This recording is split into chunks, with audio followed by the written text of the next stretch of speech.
اس وقت میں چونکہ لنڈن میں ہوں، میرا لنڈن آنے کا مقصد جو ہے اس دفعہ شہزاد اکبر جو کہ ایک بگوڑا ہے اس کو باہر نکال کے لے کے آنا ہے، اور میں تو ان کے مد مقابل جانے کو تیار ہوں۔ اتنے سارے جو انہوں نے میرے اوپر کیسز بنائے تھے، جب پچھلی دفعہ میں آئی تھی تو بڑا افراتفری پھیلائی ہوئی تھی، ابھی خود وہ بیچارہ یہاں چھپ کے بیٹھا ہوا ہے اور پاکستان سے بھی مفرور ہے، اور خود کے بارے میں اس کا کیا خیال ہے، بلکہ ایک ایسے جھوٹے انسان جو کہ برٹش پاسپورٹ پہ ہوتے ہوئے بھی جو ہے تو اپنی نیشنلٹی یہاں کا چھپایا ہوا تھا اس نے کہ میں یہاں کا نیشنل نہیں ہوں، اور یہاں پہ بہت سارے لوگوں پہ اس نے فیک کیسز وغیرہ بنائے، اور سب سے زیادہ میرا پچھلا دورے پہ مجھے تنگ کرنے والا جو ہے وہ شہزاد اکبر تھا۔ کبھی میڈیا پہ کیا کہتا، کبھی کرائم ایجنسی کو یہ کہہ دیا، کبھی یہ کر دیا، کبھی وہ کر دیا۔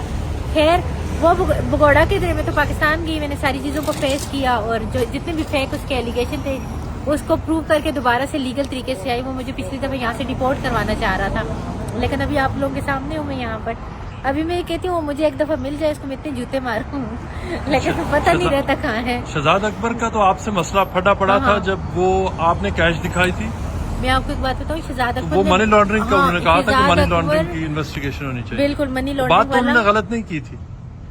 غلط بات کی تھی، اور میرا جینا انہوں نے یہاں پہ عذاب کرنے کی کوشش کی تھی، اور یہاں پہ نیشنل کرائم یہاں پہ مطلب لوگوں کو کانٹیکٹ کرنا، ای میل کرنا، پاکستانی اداروں کو میرے اگینسٹ لیٹر لکھنا، اور پاکستانی اداروں کو اس بات پر پابند بنانے کی کوشش کی گئی کہ حریم کو جو ہے تو یہاں سے بھی ڈیپورٹ کروایا جائے، اریسٹ کروایا جائے، اور پاکستان میں میرا نام جو ہے تو انہوں نے اس میں ڈلوا دیا تھا، ایئرپورٹ کنٹرول ایگزٹ لسٹ میں ڈالا ہوا تھا، یا ایگزٹ کنٹرول لسٹ میں لائک ECL میں ڈالا ہوا تھا۔ لیکن اس کے باوجود میں پاکستان گئی، میں پاکستان سے بھاگی نہیں ہوں، میں پاکستان گئی، میں نے ساری چیزوں کو فیس کیا، چونکہ اس لیے میں پاکستان گئی، ایک تو میں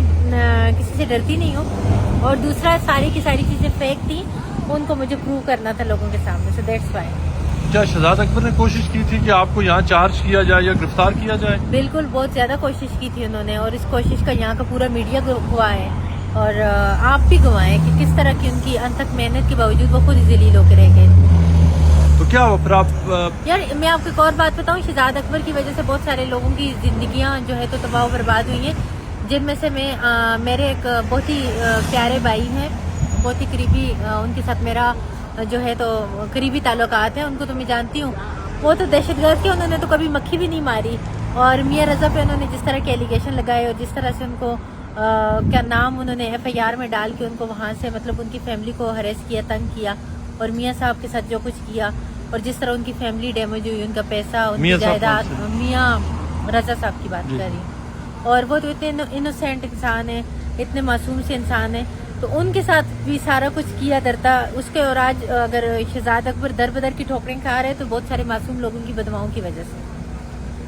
تو لیکن آپ کا تو خیر معاملہ پاکستان میں تو ریزالو تقریباً ہو ہی ہے، شہزاد اکبر ادھر لندن میں، تو اگر آپ کی شہزاد اکبر سے ملاقات ہوگی تو کیا صلح ہو سکتی ہے؟ میں سب سے پہلے جوتا ماروں گی اس کو، مجھے نظر آئے گی، نہیں یہ بات جوتے والی بات تو غلط ہے، لیکن صلح تو ہو سکتی ہے آپ کی۔ نہیں، ایسے لوگوں سے صلح کرنا جنہوں نے دوسروں کے گھر برباد کر دیے، کبھی نہیں۔ چلو وائلنس تو نہیں ہونا چاہیے، لیکن وائلنس نہیں ہونا چاہیے، لیکن یہاں پہ سامنے تو آئے نا، مجھے نہیں لگتا وہ اتنے نہ ڈر ہیں، وہ کبھی نہیں سامنے آئے۔ اچھا وہ جو منی سوری نہ ڈر نہیں، وہ اتنے ڈرپوک انسان ہے، نہ ڈر تو میں ہوں، وہ اتنے ڈرپوک انسان ہے، وہ کبھی سامنا نہیں کریں گے اور کر بھی نہیں سکتے۔ اچھا آپ کے جو منی لانڈرنگ والا وہ کیس کا وہ بڑا چرچا ہوا تھا، تو اس کے بعد آپ کو کیا جو UK کا وزٹ اسی لینے بندے میں نے کوئی بنایا پرابلم تھا، ہوئی؟ نہیں مجھے پرابلم بنانے کی کوشش کی گئی تھی، بٹ الحمدللہ شکر ہے یہ غلام ملک نہیں ہے، یہ دوسروں کے ماتحت نہیں ہے، یہ آزاد ملک ہے، اور یہ جب تک آپ کا کوئی کرائم آپ پہ ثابت نہیں ہوتا تب تک وہ آپ کو نہ تو ڈیپورٹ کرتے ہیں اور نہ ہی آپ کے ویزے میں کوئی پرابلم کرتے ہیں، اگر آپ وہ ہو تو یہ اتھینٹسٹی کو دیکھتے ہیں، یہ کوئی غلام تھوڑا ہی ہے کہ ان کی مرضی یا ان کو یہ چلائیں گے، تو اسی لیے یہ ایڈوانٹیج ترقی یافتہ ملک ہے میرے خیال میں۔ شہزاد اکبر صاحب کے ان دنوں تو باقی لوگوں سے بھی، فیصل واڈا سے بھی ان کی لڑائی چل رہی ہے، اپنی ہی پارٹی کے لوگوں سے بھی، وہ تو خود اس وقت کافی مشکل میں نظر آ رہے ہیں۔ مشکل میں ہوں گے نا، دوسروں کے لیے جو کھڑے ہوتے ہیں تو خود ہی اس میں گرتے ہیں، تو اس کو اقتدار ملا ہوا تھا، آج تو عمران خان کے ساتھ بھی کی، عمران خان نے بھی اس کو کب سے باہر نکال کے پھینک دیا تھا، لیکن اس نے اقتدار میں آتے ہی جو ہے تو وہ خود کو فرعون سمجھنے لگ گیا، تو اس نے سمجھے شاید یہ ابدی اقتدار ہے،